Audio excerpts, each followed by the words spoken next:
सलाम नमस्ते सत श्री अकाल, मैं हूं सिद्रा हम आवाज़ के साथ। आज हम बात करने जा रहे हैं पाकिस्तान की करेंसी इतनी ज़्यादा डीवैल्यूड क्यों नज़र आती है। अगर हम बात करें पाकिस्तानी करेंसी की तो आज श्रीलंकन रुपी से भी कह लें कि पाकिस्तानी करेंसी काफ़ी ज़्यादा नीचे नज़र आ रही है। बांग्लादेश जिसको हम कहते हैं कि उसकी टका की वैल्यू नहीं है, आज उसका टका भी काफ़ी आगे नज़र आता है। हिंदुस्तान की बात करें तो उसकी करेंसी 18 मुल्कों में इस्तेमाल होती हुई नज़र आती है। भूटान में इंडियन रुपी इस्तेमाल हो रहा है। हम जानेंगे पाकिस्तानी अवाम से कि क्या ये हमारी हुकूमत की नेग्लिजेंस है या हमारी अवाम की है कि हमारी जो करेंसी है वो दिन ब दिन नीचे गिरती जा रही है और डॉलर की प्राइस रेट हमेशा आगे बढ़ता हुआ नजर आ रहा है। जैसे कि अब डॉलर पाकिस्तान में आपको 308 पर नजर आ रहा है। तो जानेंगे पाकिस्तानी अवाम से इस चीज़ की राय, तो बने रहिए मेरे इस वीडियो के आखिर तक। जी, बिल्कुल आपने ठीक कहा। जैसे कि हमारे मुल्क के हालात हैं, खुदा न ख़ास्ता अगर हालात ऐसे ही रहे तो मुझे ये डर है कि कहीं ये हमारा मुल्क पाकिस्तान डिफ़ॉल्ट ना कर जाए।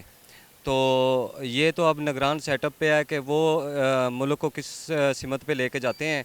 तो उम्मीद है, आई होप सो, कि निगरान सेटअप इस पे देख रहा है, लेकिन मुझे कुछ बेहतरी नज़र नहीं आ रही क्योंकि आए दिन डॉलर रोज़ 1 रुपया 1.5 रुपया ऊपर जा रहा है और रुपये की कदर में कमी आ रही है, जिसकी वजह से हमारा जो पेट्रोल है, डीज़ल है, उसकी प्राइस भी वेरी हाई हो गई है, जिसकी वजह से गरीब आदमी का, आम लोगों का घर का चूल्हा चलना मुश्किल हो गया है। और ऊपर से जो बिजली के बिल हैं, इलेक्ट्रिसिटी के बिल हैं, जो वो भी बहुत हाई रेट पे हो गए हैं, उस पे तरह तरह के टैक्सेस लगा दिए हैं। ऐसे क्यों है कि हमारी करेंसी अगर श्रीलंकन रुपी की बात करें तो उसका जो वहाँ का 1 रुपया है वो पाकिस्तान में 0.96 है। मतलब आज देखा जाए तो बांग्लादेश का टका भी काफ़ी वैल्यूड नज़र आता है।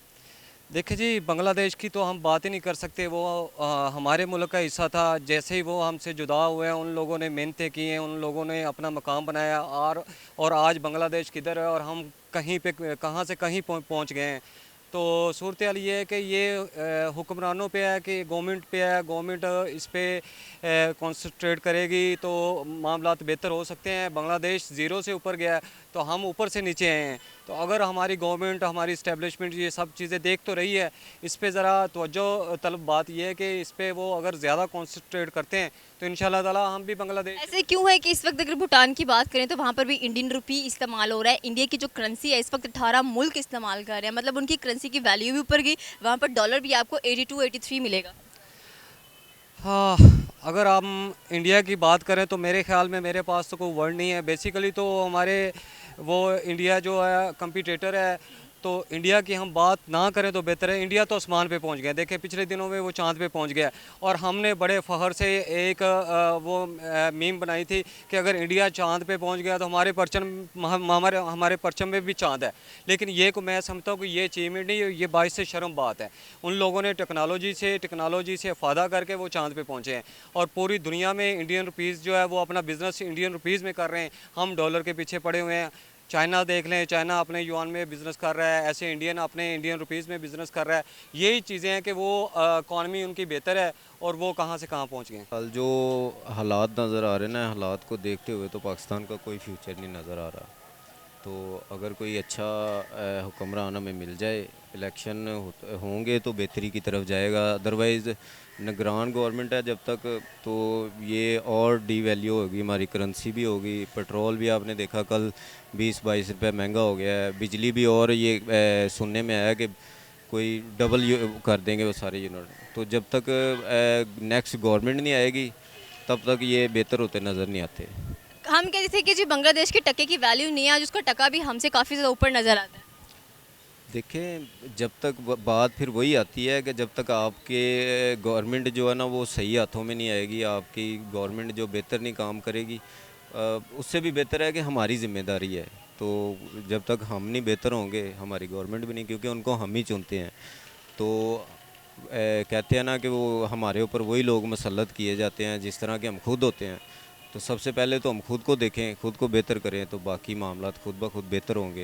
इस वक्त इंडियन की जो करेंसी है, इंडियन जो रुपी है वो 18 मुल्कों में इस्तेमाल हो रहा है। भूटान की बात कर ले, वहाँ पर भी इंडियन रुपी इस्तेमाल हो रहा है। आप मतलब कि क्यों है ऐसा कि इंडिया ग्रो कर गया बहुत ज़्यादा हम लोगों से और उनकी इकोनॉमी, उनकी मईशत इतनी मजबूत नजर आती है, उनके पैसे की आज बहुत वैल्यू है। अगर डॉलर की बात करें तो वहाँ पर आपको 82 मिलेगा।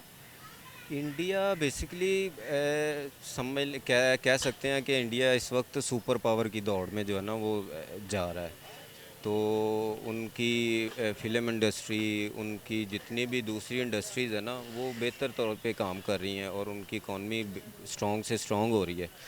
तो हमारी तो कोई भी मतलब आपको नज़र आ रहा है कि किसी भी फर्म में पाकिस्तान जो है ना वो सबसे पीछे पीछे पीछे पीछे, क्योंकि जब तक अच्छे लोग नहीं आएंगे ना अच्छी पोस्टों पे, तो सिफारशी लोग भर्ती होते हैं हर जगह पे, किसी भी जगह पे आप चले जाएं, तो जब तक अच्छे लोग नहीं आएंगे, मेरिट पे नहीं हर चीज़ होगी, तो मेरे ख्याल से नहीं बेहतर, कुछ ही बेहतर नहीं हो सकता। तो पाकिस्तान हम कहते हैं डिफ़ॉल्ट होने वाला, डिफ़ॉल्ट हो चुका है, कोई कुछ कहता है कि कुछ कहता है कुछ कंट्रीज़ ऐसी हैं जो पाकिस्तान को ख़रीदना भी चाहती हैं क्योंकि पाकिस्तान के हालात इतने स्टेबल नहीं है। आपने कहा निगरान हुकूमत है, इस वजह से चीज़ें इतनी महंगी हैं। अगर निगरान हुकूमत हट भी जाती है तो ऑफिशियली कोई हुकूमत आती है, तो आपको क्या लगता है कि पाकिस्तान की सूरत कुछ बेहतर होगी, लेकिन अवाम बिल्कुल दिल छोड़ कर बैठी हुई है कि ऐसा कुछ नहीं होने वाला? आप खुद देख रहे हैं हर चीज़ डबल से डबल होती जा रही है। नहीं, इंशाल्लाह मैं तो जब से मैंने होश संभाला है, या जब से हमारे बड़ों से भी यही सुनते थे कि ये हो जाएगा वो हो जाएगा, इंशाल्लाह पाकिस्तान कहीं नहीं जाता। बस यही देर है कि वो कोई अच्छा हमें हुक्मरान मिले और पाकिस्तान बेहतरी की तरफ जाए। बाकी इंशाल्लाह पाकिस्तान हमेशा क़यामत तक कायम दायम रहेगा, और सबसे पहले तो हमारी ज़िम्मेदारी है कि हम इसकी बेहतरी के लिए जो कर सकते हैं वो कर। मैम फ़र्स्ट ऑफ़ ऑल मुझे ये लगता है कि इसकी जो वजह है ना वो हमारे पॉलिटिशियन हैं। तो अगर तो हमारे हुक्मरान बेहतर होंगे ना तो तब ना हमारा मुल्क की तरक्की कर सकता है। एज़ कम्पेयर टू बात करें तो हम डॉलर के रहते, वो अगर यही सिनेरियो रहा तो वो तो और बढ़ता रहेगा। तो हमें हमारे हुक्मरानों को क्या चाहिए कि इस पर कोई एक्शन ले और इस पर फोकस करें, और आपस में अपने फसादों को छोड़ छाड़ के एक चीज़ पर फोकस करें कि हमारा मुल्क तरक्की करे। तो आपको क्या लगता है कि जैसे हम इंडिया की बात करें, उनकी जो करेंसी 18 मुल्क इस्तेमाल कर रहे हैं इस वक्त, आपके सामने इंडिया की इकॉनमी है, वो देखें ना, पॉलिटिशियन पे डिपेंड करता है, गवर्नमेंट पे डिपेंड करता है। उनकी गवर्नमेंट बेहतर है हमसे। अब उनकी आईटी कंपनीज देख लें, उनके देख लें, इंडियन गूगल में काम कर रहे हैं, अमेज़ोन में काम कर रहे हैं। अब हमारे यहाँ पर वो सिनेरियो नहीं है जो कि इंडिया में चल रहा है। तो इस पर बेहतरी लाने की पॉलिटिशियन के ऊपर है कि इस पर बेहतरी लाएँ। हम बांग्लादेश को कहते थे कि जिसकी करेंसी जो सी टके की उसकी वैल्यू नहीं है, जो वो भी टका इतना आगे बढ़ चुका है और हम यहाँ पर रो रहे हैं, हर एक चीज़ पर डबल से डबल महंगाई मिल रही है। इस पर तो मैम अफसोस ही कर सकते हैं हम लोग, इस पर और क्या कर सकते हैं। फिर हम कहते हैं हम अपना कंपैरिजन इंडिया के साथ क्यों करते हैं? बनता है इंडिया के साथ कंपैरिजन करना? बिल्कुल भी नहीं बनता, बिल्कुल भी नहीं बनता इनका बैठ। क्यों? मैम अभी मैंने बात किया है कि उनकी आईटी कंपनीज को देख लें कि कितनी ऊपर हैं, और हमारे यहाँ देख लें, इसी वजह से। आपकी उम्र क्या है? मेरी मैम 22। 22 ईयर्स की हो, 22 ईयर्स हो गए हैं पाकिस्तान में रहते हुए, क्या सिनेरियो नज़र आया इतनी उम्र का पड़ाव पार करने के बाद? मुझे यही हमारे फर्स्ट ऑफ ऑल जो हमारे इंस्टीट्यूट है ना, जो हमारी यूनिवर्सिटीज़ हैं, जो मैंने चीज़ें फेस की हैं, जो मैंने मुश्किलात फेस की हैं, वो ये काम नहीं करे जो हमें इंस्टीट्यूट को करना चाहिए। ठीक है, वो बिल्कुल भी ये काम नहीं कर रहे। हमारे फर्स्ट ऑफ ऑल हमारी यूनिवर्सिटीज़ को बेहतर होना चाहिए। ठीक है, और ये रचा सिस्टम को बेहतर बनने का हमें मार्केट प्लेस में जाके सीखना चाहिए। तो ये मुझे लगता है कि इन चीज़ों पे फोकस करना ज़्यादा ज़रूरी है। आपको क्या लगता है कि आधे से ज़्यादा आज क्यों चीज़ें इतनी महंगी हुई हैं? क्योंकि हम अपने डॉलर के रेट को कंट्रोल नहीं कर पा रहे हैं। IMF से हम लोग कर्जे ले लें, जो सेक्शंस लगा रहे हैं हमें वो फॉलो करने पड़ रहे हैं। साथ में अगर देखा जाए तो हमारे जितने भी गवर्नमेंट ऑफिसर्स हैं वो सारे के सारे इतना टैक्स पे करते हैं, कुछ भी नहीं पे करते। 32,000 करोड़ कह लें कि वो लोग हैं जो फ्री बिजली इस्तेमाल कर रहे हैं, फिर उसका जो सारा टैक्स है वो आम आवाम भर रही है। इस पर क्या कहूँ, इस पर तो यही है कि पॉलिटिशियन को पकड़ें, उनको ऐसे लोगों को पकड़ें, सख्त से सख्त सज़ा दी जाए ऐसे लोगों को। थैंक यू सो मच रघुपेन, कल हाफिज़। ये थी पाकिस्तानी अवाम की राय। आपकी अपनी क्या राय है आप हमें नीचे के कमेंट सेक्शन में बता सकते हैं। हमारे चैनल को सब्सक्राइब करना बिल्कुल मत भूलिएगा। तो मिलते हैं अगली वीडियो में। अल्लाह हाफिज़।